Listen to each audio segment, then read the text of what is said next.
এই ভিডিওতে প্রচারিত বক্তব্য বক্তার নিজস্ব মতামত, এর জন্য চ্যানেল কর্তৃপক্ষ কোনোভাবেই দায়ী নয়। গোহত্যা রুখতে 1950 সালে একটা আইন হয়, পশু হত্যা যাতে না হয় সেই জন্য একটা আইন হয়।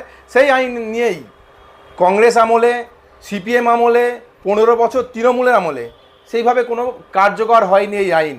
কিন্তু 2026-এ নতুন সরকার বিজেপি এসেছে, আসার পর ওই যে আসার পর ওই যে পশু হত্যার যে আইন, সেই আইন মূলত কার্যকর করা হয় এবং তার পাশাপাশি মুসলিম সমাজকে একটা টাইট দেওয়া যাতে যায় সেইভাবে এই আইন কার্যকর যাতে হয় সেইটাই চেষ্টা করছে বিজেপি সরকার, এমনটাই মনে করছেন পীরজাদা সাফির সিদ্দিকী। চলুন কি বলছেন পীরজাদা সাফির সিদ্দিকী, শুনে নেওয়া যাক।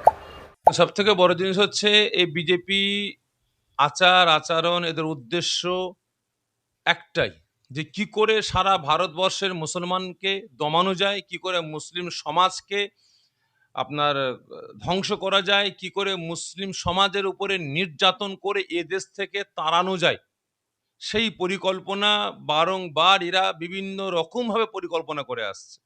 আজকে গুজরাট দাঙ্গা থেকে নিয়ে বা ভারতের বিভিন্ন রাজ্যের দাঙ্গা থেকে নিয়ে আমরা যেটুকু দেখতে পাই এবং বিজেপির শাসন থেকে যেটুকু আমরা দেখতে পাচ্ছি, এদের লক্ষ্য একটাই, যে মুসলিম সমাজকে কি করে দমানো যায়, মুসলিম সমাজটাকে কি করে শেষ করা যায়।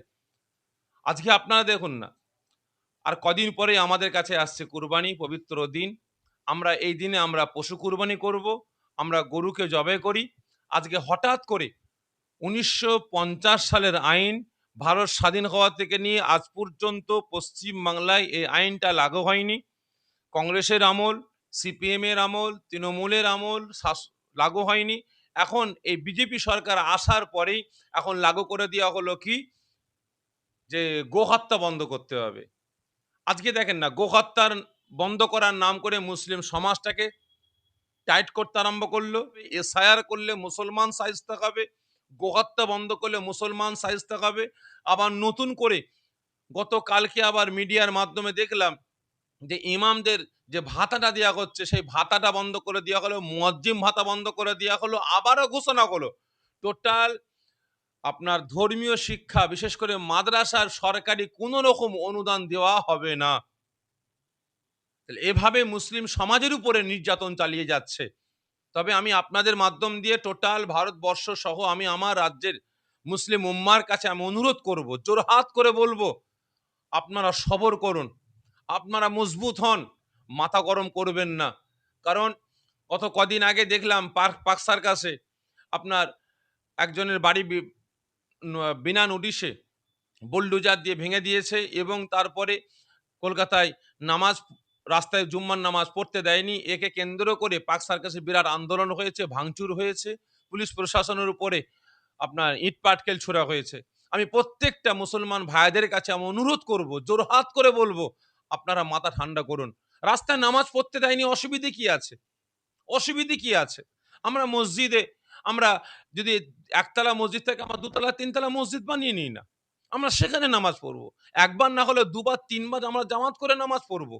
তবে এই আইনটা যখন পাস হয়েছে, সর্বধর্মের জন্য পাস হয়েছে, শুধু মুসলমান রাস্তায় নামাজ পড়া বন্ধ হবে না। কিন্তু আইন যখন হয়েছে, তাহলে রাস্তা অবরোধ করে আপনার হিন্দু, খ্রিস্টান, শিখ, পার্সি, পাদ্রী, যত ধর্মের মানুষ আছে সকলের জন্য রাস্তায় পুজো বন্ধ হয়ে যাচ্ছে। শুধু আমাদের জন্য তো না, আইন সকলের জন্য সমান। তাহলে রাস্তা অবরোধ করে যে প্যান্ডেলগুলো হতো, যে আন্দোলন হতো, যে প্রতিবাদ হতো, যে মিছিল হতো, তাহলে এগুলো বন্ধ হয়ে যাবে অবশ্যই। আজকে দেখেন না, মসজিদে মাইক আপনার সাউন্ড কমাতে হবে, কিছু কিছু থানা থেকে গিয়ে বলছে মাইক নামিয়ে দাও।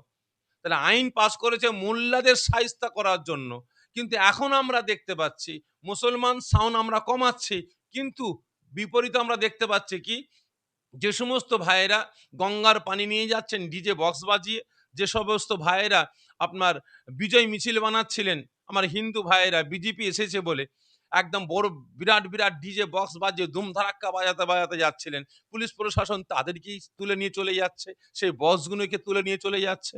সবর করুন না, সবর করুন না।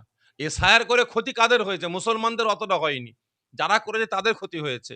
নোটবন্দি করে ক্ষতি কাদের হয়েছে? মুসলমানদের হয়নি। তাদের হয়েছে যারা আইন পাস করেছে। জিএসটি করে ক্ষতি কাদের হয়েছে? কোন ব্যবসায়ীদের হয়েছে? মুসলমানদের। মুসলমান সামান্য ব্যবসায়ী ইনাদের হয়েছে। ক্ষতি যারা আইন করে তাদের হয়েছে। আপনারা দেখুন না, শিয়ালদা এবং হাওড়া স্টেশনে যে সমস্ত বেআইনি দোকানগুলো আছে তুলে দেওয়া হলো। এখানে কি সবই মুসলমান দোকান? না, এখানে 25% থেকে নিয়ে কি 28% মুসলমান, বাকি সব তো তারাই যারা আইন পাস করেছে, যারা সরকারকে নিয়ে এসছে, সব তো তাদের। অপেক্ষা করুন, সবর করুন, সামনে বিরাট পরীক্ষা আসছে। এই পরীক্ষায় আমাদের উত্তীর্ণ হতে হবে, পরীক্ষায় আমাদের উত্তীর্ণ হতে হবে, পরীক্ষায় আমাদের পাস করতে হবে, আমাদের সবর করতে হবে। আইনকে হাতে তুলে নিয়ে নয়, আইনকে প্রাধান্য দিয়ে, আইনকে সম্মান দিয়ে। বিজেপি সরকার যে আইনগুলো পাস করবে তার বিরুদ্ধে আইনকে সাথে করে নিয়ে আমাদের গর্জে উঠতে হবে। এবং তার সাথে সাথে আমি আমার রাজ্য সরকারের কাছে অনুরোধ করব, আপনি মাদ্রাসায় সরকারি অনুদান বন্ধ করলেন, ইমাম মুয়াজ্জিমদের ভাতা আপনারা বন্ধ করলেন।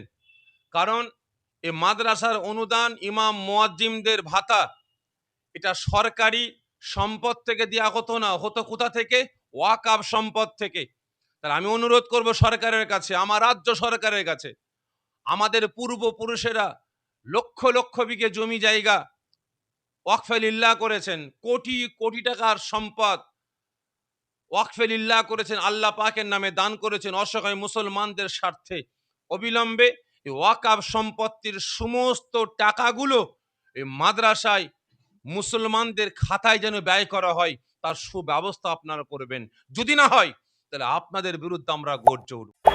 অর্থাৎ বুঝতে পারছেন, আমরা সাফিদি সিদ্দিকী হুজুরের যে কথাগুলো শুনলাম, তিনি যেটা বলতে চাইছেন, এই যে বিজেপি সরকার আসার আগে মানুষকে যে হারে হয়রানি করেছে, কখনো এসআইআর নিয়ে রাস্তায় মানুষকে দাঁড়াতে হয়েছে, কখনো নোটবন্দি নিয়ে, আবার 2026 নির্বাচনে বিজেপি সরকার যখন গঠন হয়েছে তারপর থেকে আরও নতুন আইন হয়েছে যে গোহত্যা, পশু হত্যা বন্ধ, মসজিদের লাউড স্পিকার তাতে কমাতে বলেছে, এবং যে রাস্তায় নামাজ পড়তো, মসজিদের জায়গা না থাকার পর ক্ষেত্রে যখন মুসলিমরা রাস্তায় নামাজ পড়তো সেটাও কিন্তু কার্যত বন্ধ করতে হয়েছে। এতে ক্ষতিগ্রস্ত কারা হবে সেটা কিন্তু সময় বলবে, আর আমাদের নজর থাকবে এই দিকেই। এ বিষয়ে আপনারা কি বলবেন অবশ্যই কমেন্ট করবেন কমেন্ট বক্সে। আর এই ধরনের খবর পেতে নজর রাখবেন ডিএনএন বাংলায়। ডিএনএন বাংলা সবার মনে, সবার ফোনে।